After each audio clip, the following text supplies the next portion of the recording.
नमस्कार दोस्तों, स्वागत है आपका हमारे इस चैनल धूप आरात्रिक में। दोस्तों आज मैं आपको बताऊंगा कि किस तरीके से आप जो है सिरसी हरिशयन एकादशी या फिर देवशयनी एकादशी का पालन करेंगे। वैसे इस दिन श्री हरि विष्णु की पूजा तो होती ही है हर एकादशी की तरह ही, पर क्योंकि इस दिन जो है ना भगवान विष्णु अपनी अनंत सैया में 4 महीनों के लिए जाते हैं और उत्थान एकादशी पर फिर से वो जागृत होते हैं, यानी कि अनंत शैया को छोड़ते हैं। तो इसलिए जो है इस एकादशी पर कुछ विषयों का ध्यान रखना जरूरी होता है। वैसे कुछ विषय जो होता है हर एकादशी में कॉमन होता है, जैसे आपको चावल का कोई भोग एकादशी पर नहीं चढ़ाना है और खुद भी नहीं खाना है, और साथ में जो है इस दिन तुलसी के पत्रों को नहीं तोड़ना है। बहुत सारे लोग कहते हैं कि श्रीहरि की पूजा में तो तुलसी पत्र का इस्तेमाल करना ही होता है। जी बिल्कुल, आपको अगर तुलसी पत्र तोड़ना है तो आप पहले दिन तोड़ कर रख लीजिए, और तुलसी पत्र जो होता है वो 15 दिन तक बासी नहीं होता है, तो इसलिए आप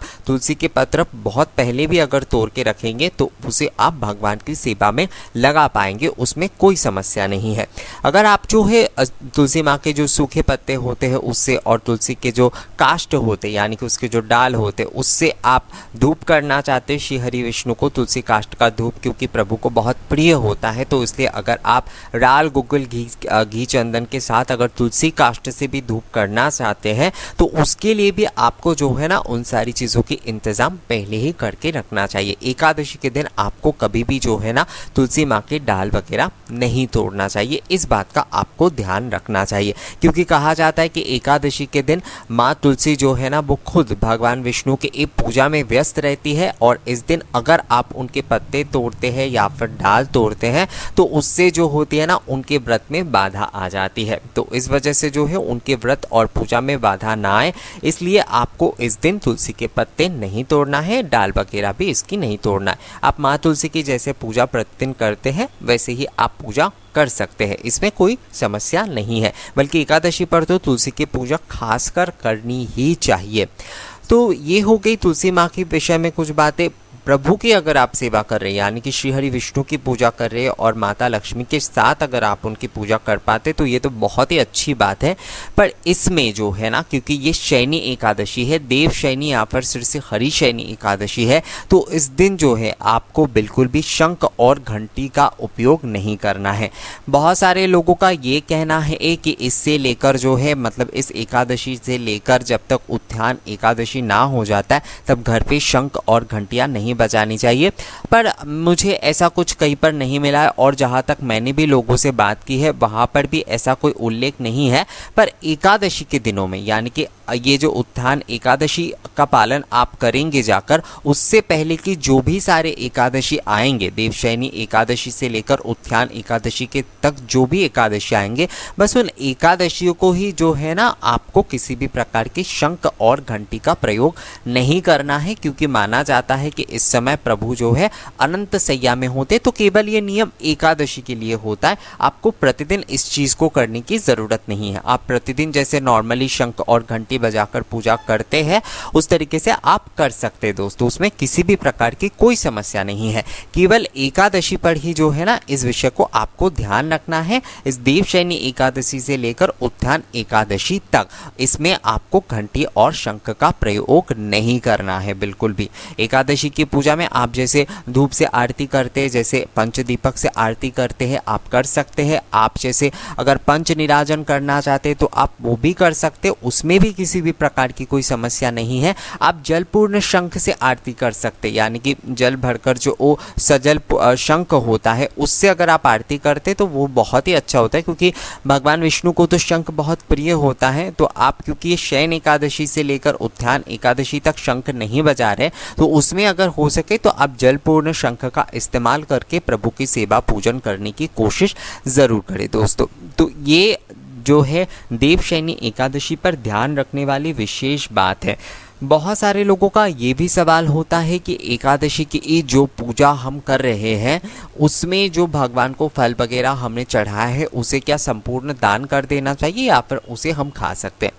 एकादशी के दिन अगर आप किसी को दान करते हैं, बहुत सारे लोग सिर्फ ब्राह्मणों को दान करने के बारे में ही कहते हैं, पर मैं कहता हूँ आप ब्राह्मणों को दान करें, इसमें तो किसी भी प्रकार की कोई गलत बात नहीं है। पर जिनकी ज़रूरत है, मतलब जिन्हें खाना ज़रूर ज़रूरी है, और एक फल जिन्हें मिलता है तो वो बहुत खुश हो जाते। ऐसे अगर बच्चे होते या फिर जो लोग खाना नहीं खा पाते प्रतिदिन अच्छे तरीके से, फल शायद वो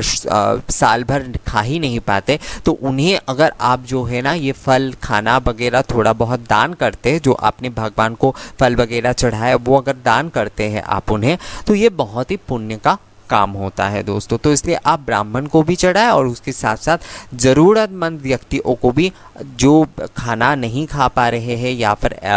फल शायद वो साल भर नहीं खाते, उन्हें आप कम से कम कोशिश कीजिए कि एक फल या फिर ऐसा कुछ जो है उन्हें दान करने की। इससे आपकी एकादशी की जो पूजा का जो पुण्य फल होगा ना वो दुगना हो जाएगा।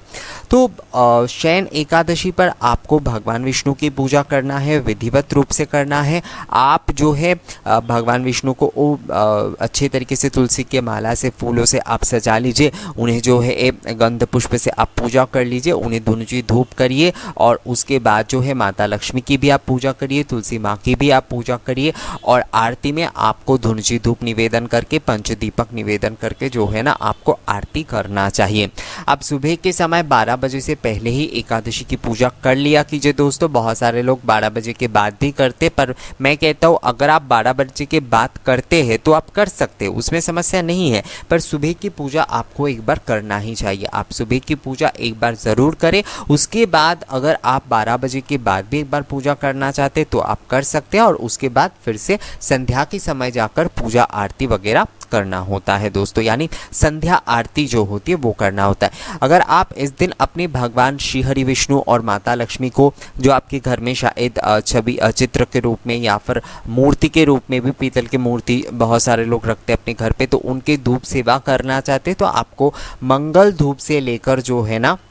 संध्या धूप तक आपको उनकी सेवा पूजन करना है। मंगल धूप करिएगा, उसके बाद पूजा धूप, उसके बाद मध्याह्न और जो है ना संध्या, ये 4 बार आपको धूप सेवा करना ही चाहिए दोस्तों, अगर आप धूप सेवा कर रहे हैं तो। और धूप सेवा जब आप लक्ष्मी नारायण के कर रहे हैं तो उसके साथ साथ जो तुलसी माँ है उनकी भी पूजा में आप ये धूप सेवा जब आप श्री हरि विष्णु को दिखा रहे हैं, उसके बाद उसी धूप को जो है ना तुलसी माँ को दिखाइए। ये सबसे ज़्यादा अच्छा होता है, क्योंकि जो श्री हरि विष्णु को आप चढ़ाएंगे वो प्रसाद स्वरूप चीज़ जो अगर आप तुलसी माँ को वो चढ़ाते हैं तो वो सबसे ज़्यादा अच्छा होता है। तो आप इस तरीके से जो है देवशयनी एकादशी पर भगवान श्री हरि विष्णु की पूजा अर्चन करिए। उसमें आपको इन बातों का थोड़ा ध्यान रखना पड़ेगा, क्योंकि ये देवशयनी एकादशी है, तो इसलिए आपको घंटी और शंख का उपयोग नहीं करना है। और अब से लेकर जितने भी एकादशी आप पालन करेंगे उसमें आपको घंटी और शंख नहीं बजाना है, उत्थान एकादशी तक। बाकी जो है आप प्रतिदिन की जो पूजा होती है उसमें आप नॉर्मली शंख और घंटी बजाकर पूजा आरती कर सकते हैं दोस्तों। अगर आप एकादशी पालन करते हैं तो ही आपके लिए ये नियम लागू होगा कि आप एकादशियों पर जो है ना आपको घंटी और शंख का उपयोग नहीं करना है। खासकर जो देवशयनी एकादशी होगा उस दिन तो आपको बिल्कुल भी जो है ना इस्तेमाल नहीं करना है घंटी और शंख का, इस बात का आपको खासकर ध्यान रखना है दोस्तों। तो यही था दोस्तों